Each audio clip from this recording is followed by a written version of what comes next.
Hello and welcome to the third and final part of this series, painting Marvel Crisis Protocol's Black Order in a Vaporwave color scheme. If you haven't seen the other videos, go ahead and click the link in the top right. That'll take you to the first one, and you can watch them in series if you'd like, or you can just start right here. Basically, this video is going to be really the finishing touches on most of these models, and a lot of the individual things that apply to just a specific model. For example, here, with Ebony Maw, he has this kind of grayish flesh tone, so I'm just going to go ahead and render that out now, just on this guy.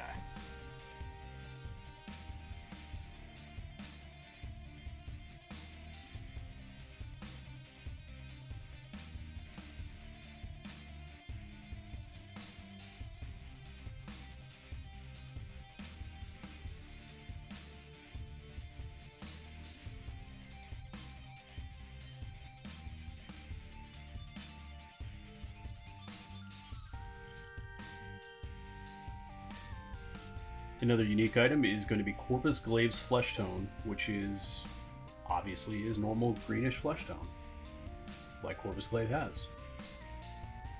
We're going to start with P3 Bog Moss, and I'm careful to leave the purple underpainting as the shade, so I don't have to build up a shade, it's already there. And we're going to go ahead and use our famous Ice Yellow everything. Ice Yellow to build up the highlights on the flesh. And I think we also throw a little Ice Yellow into the eye sockets to render the eyeballs.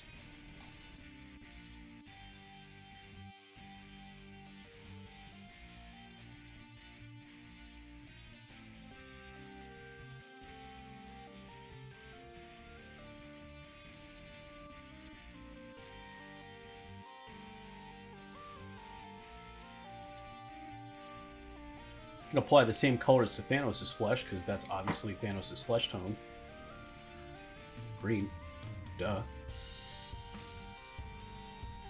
We're going to build up the layering the same way. There's going to be more surface area, like significantly more surface area, so we're going to do a few other additional things to kind of get it to blend together nicely. After I apply the Bog Moss and kind of get it, leave the underpainting as the shade, we're going to go ahead and take some P3 Necrotite Green, which is a nice transparent, almost like a fluorescent green color, and lay that over the top. That adds a little more nice color, blends some of the layering together a little bit, and kind of just makes the flesh tone read a little brighter.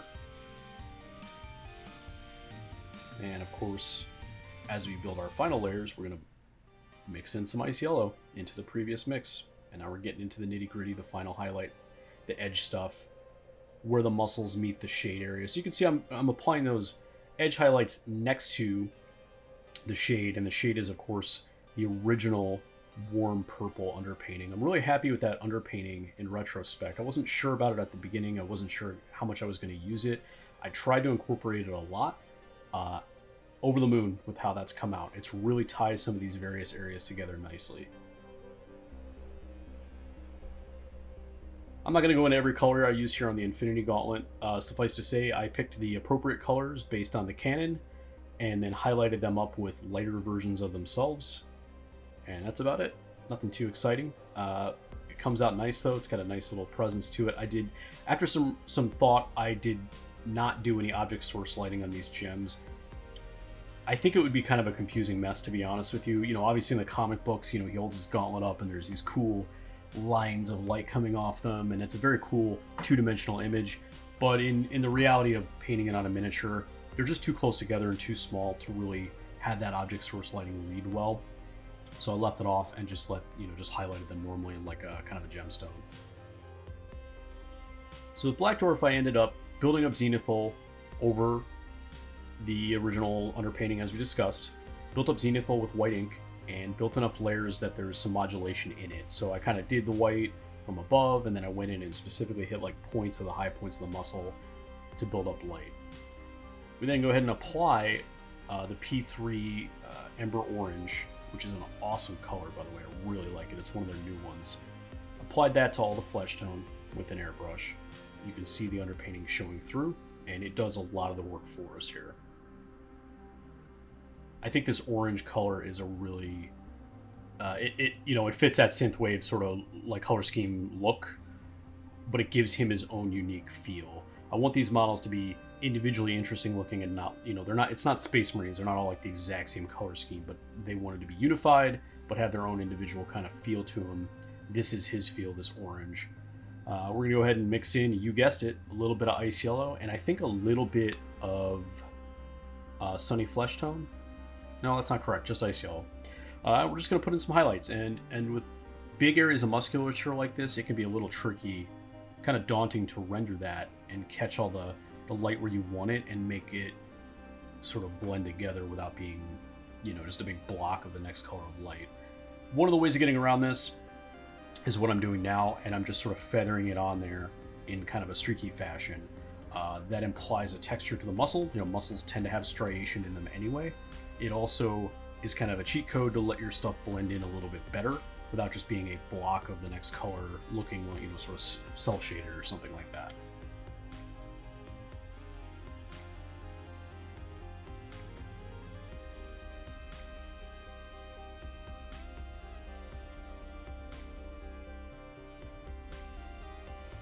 So Black Dwarf has these growths coming out of his body, these kind of like stone pieces. I gave him a little bit of a purple wash around them to kind of show maybe that the flesh is kind of like irritated around them and kind of create a little extra color interest. And then we're just going to go in and highlight them the same way we highlighted the rest of the black on the rest of the army, with the typical P3 coal black mixed up through ice yellow. I could have done this earlier, but he was masked off to do his flesh tones. We had to spray those flesh tones first before we go back and do this, so it just ended up being a step that, if you planned all this out, maybe you could have saved a little time and done the black later on everything, including this, but not a big deal. Probably took maybe 15 minutes to render all this.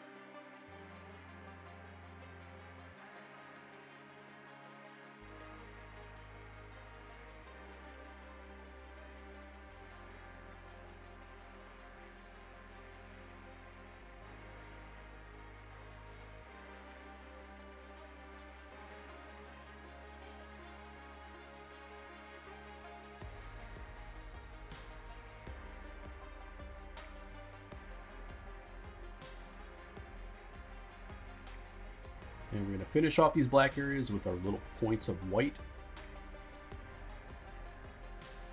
Instantly kind of makes those areas jump out more at you. You get to see their edges from a distance. It's really coming together nicely. And that's going to be our last step on these miniatures, except the basing. And as you can see, they're all covered in masking tape. The reason I do that is that the basing on these models is dictated by the rest of my MCP collection. I want them to match the rest of my stuff. MCP is a game where you pick from a pool of models. It's not like, these are a separate army from my other stuff that would never see the table at the same time. I could take Thanos in an Avengers list if I wanted to, something along those lines. So I want all their bases to be the same, and I try to pick a fairly neutral sort of cityscapes scheme, which works fine, but it's not an airbrush scheme. It's base coated and washed, as you can see here with the text. You can see all the colors I'm using in that bottom left text there. So giving them the same stuff, putting in a little bit of extra wash in some of their tactical rocks and whatnot that they're standing on. This process, the main thing to be careful of is you have to clean up the soft tone off of the unraised areas with a brush. You can see it's really only sitting in the recesses. That's very important. If you let it sit, it kind of coffee stains and turns the bases brown, and we want them to still read as kind of gray, light-colored concrete.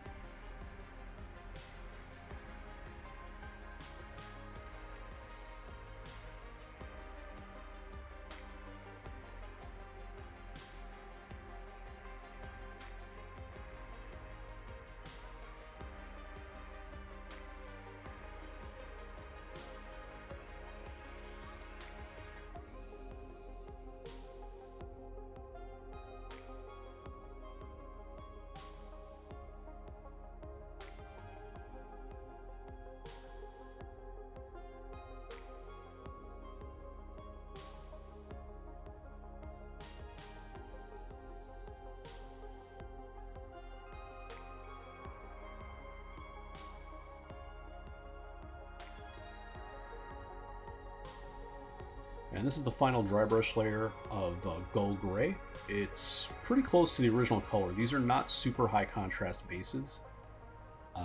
That was a choice I made early on. I tend to be this way. I tend to want the bases to be secondary to the miniatures. They're an accessory, not the show. Sometimes I think bases get a little overwrought and pull the eye off of the model. So mine are pretty low contrast. You know, I think they look pretty good with the Black Order. I think I could have done some really cool, like, Vaporwave, interesting color scheme on them instead, but I was constrained by my existing miniatures, and that's okay.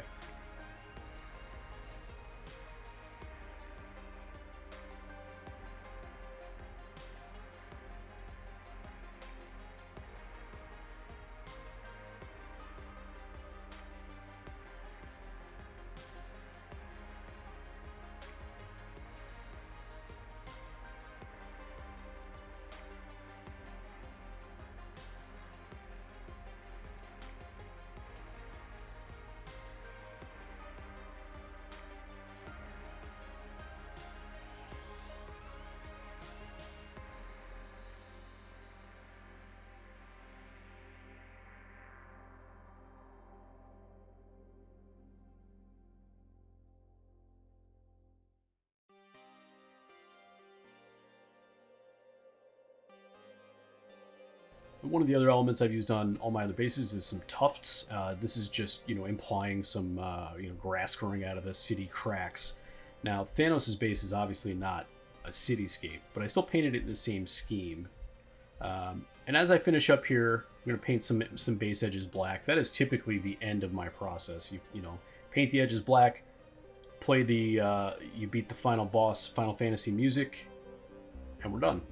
Except this time around, I'm gonna do something else.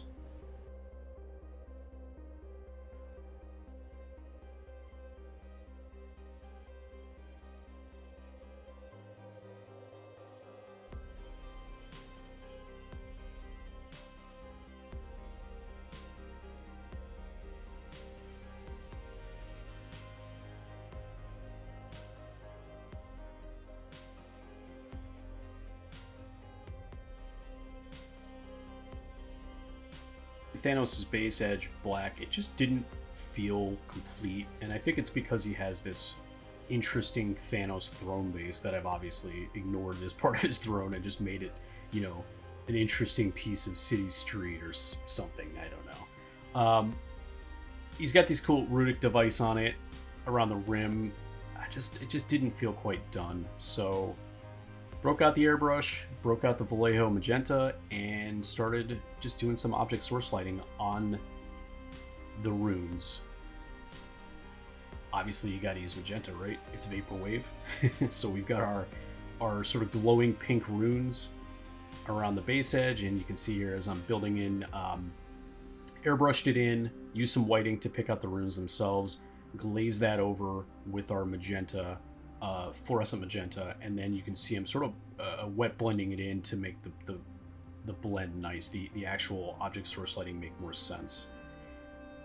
So that was that took a weird turn at the very end that I wasn't expecting it to. That wasn't in my head, but sometimes you just look at your finished piece and go, this isn't quite finished, I got to do one more thing, and I'm really happy I did. It makes him stand out as a singular model in my collection as having a different base, but I'm okay with that. It's Thanos.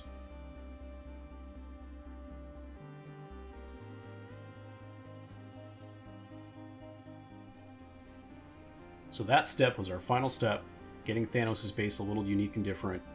And here's our finished products on the Lazy Susan. Thanks so much for hanging along with me with this journey. It's been super fun. I am over the moon with how these miniatures came out.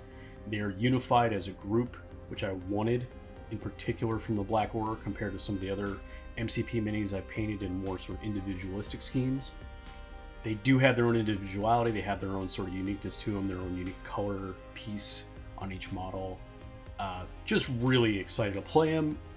They're my favorite model so far from the MCP range, with a bullet, I think. I mean, Thanos, I have some issues with how they sell Thanos, to be honest with you. I think he is very expensive because you're buying a co-op game with him.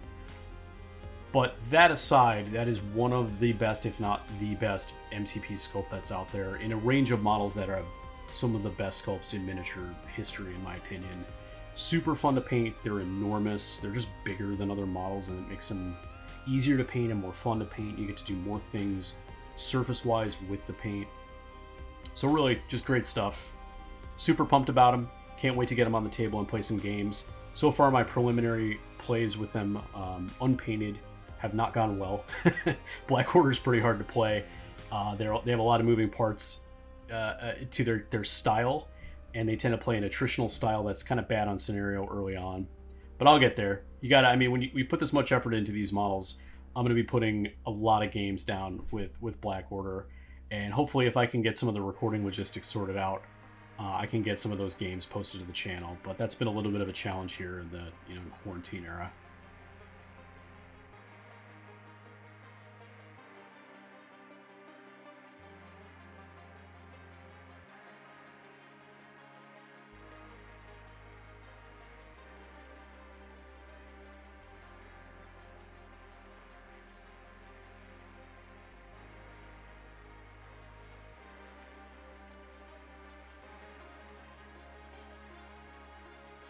So I really hope you like this video series. It is super fun to make.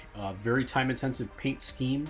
For me, I think I spent more time on these than a lot of my Marvel models so far. Work intensive to make the video, so I hope you appreciate the work, and I hope you enjoyed it. And if you got any thoughts on the way the videos are made, the paint scheme, any kind of constructive criticism, I'm open for it. Like and subscribe, leave me some comments with that critique and any thoughts you have, and I will see you at the next one. Thanks so much.